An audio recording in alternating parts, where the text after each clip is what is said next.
concerned. And this novel is a direct and blistering attack on the world that he was living in. So, we've got a society in which everybody is happy, and that's why I think that the book is a great way to learn about the philosophical view called utilitarianism. Utilitarianism is the broad philosophical view which says that what is good is that which maximises utility, where utility is usually defined as happiness and the avoidance of unhappiness. And it comes in different flavours, but the flavour that Brave New World most clearly embodies is Jeremy Bentham's. Bentham defined utility as pleasure and the avoidance of pain. Now, the world state certainly has a lot of pleasure. There's regular orgies and a lot of drugs, and if those seem like kind of shallow pleasures, well, everyone is conditioned to not really want anything more out of life. But we are still led to believe that there might still be something wrong with this. The protagonist of the novel, Bernard Marx, is somehow dissatisfied with all this constant happiness, and when a deuteragonist named John the Savage, who lives outside the world state on a savage reservation, is introduced, he is very, very uncomfortable with the constant happiness and pleasure of the world state citizens. The Savage ends up being very openly critical of the world state. He has a discussion with another character named Mustafa Mond towards the end of the book, and that's the bit where the philosophy is most easily teased out. The Savage tells Mustafa that there are deeper and more important pleasures to be had than just sex, drugs and rock and roll. The examples he provides are the pleasures of religion, philosophy and high art, and in this way we can see the character of the Savage outlining the sort of utilitarianism advocated by John Stuart Mill. Mill was utilitarian, but he thought there were higher and lower pleasures, and higher ones counted for more. So, the higher pleasure of listening to a Mozart symphony counts for more than the lower pleasure of having a beer. Mustafa doesn't buy it, however. He says, look man, everybody's happy all of the time. You could even go and ask them and they'll tell you, nah bro, we don't want anything more out of life. Why do we need philosophy and high art and religion? Those things are just reactions to unhappiness. And there is no unhappiness. The world state in Brave New World is capital B, Benthamite utilitarian. Here's my first theoretical point. Whilst we might claim that everyone in Brave New World is actually happy, there's something about this kind of Benthamite utilitarian happiness that makes it a deeply unethical category. When the Savage is talking at the end of the novel, he isn't just being some kind of cultural snob. He's not saying that instead of all of this sex and the drug-taking, people should be doing something better, but rather he's saying that there's something degrading about all of this pleasure. Instead of wanting people to do nicer things, he's saying that all of this pleasure has taken something integral to their humanity away from them. As a side note, this is probably why it's so important that the Savage spends so much of the novel quoting Shakespeare.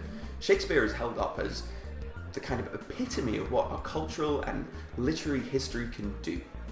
As Samuel Johnson puts it in his introduction to the collected works, there is always a silent reference of human works to human abilities, and as the inquiry how far man may extend his design or how high he may rate his native force is of far greater dignity than in what rank we shall place any particular performance.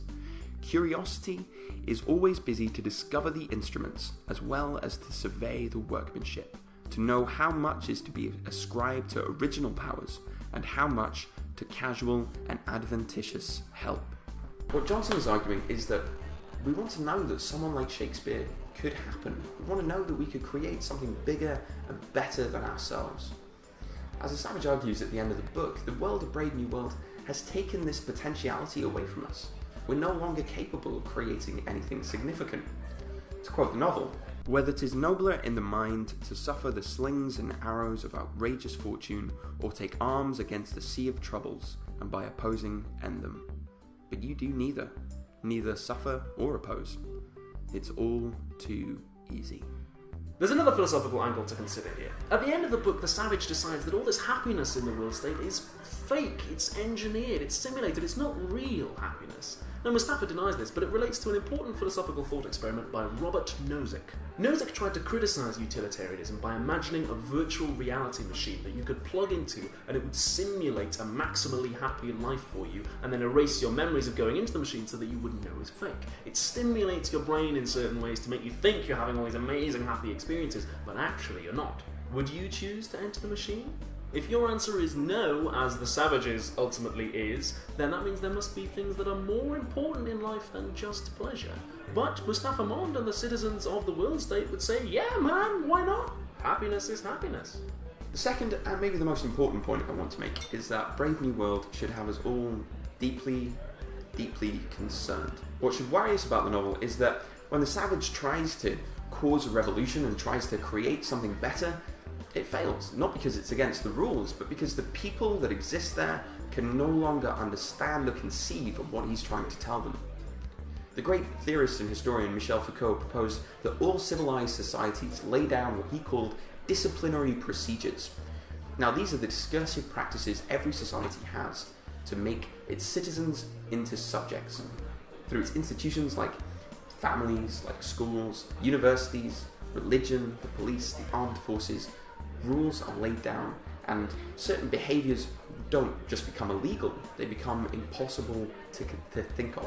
What should concern us is what happens when a society accepts these rules without question, and that's what we see in Brave New World.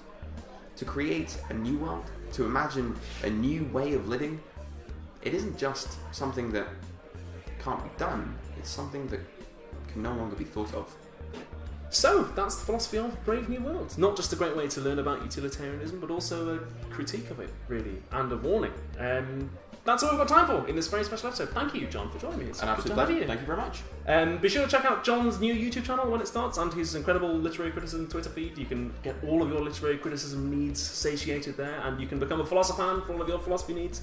To all my regular fans, if you enjoyed this format of going through a famous work of art and examining the philosophy in it, then let me know. We could potentially do more of that. I get more experts in. That might be fun. Leave a like if you enjoyed this video, and I'll see you in the next one. Thank you very much. Bye.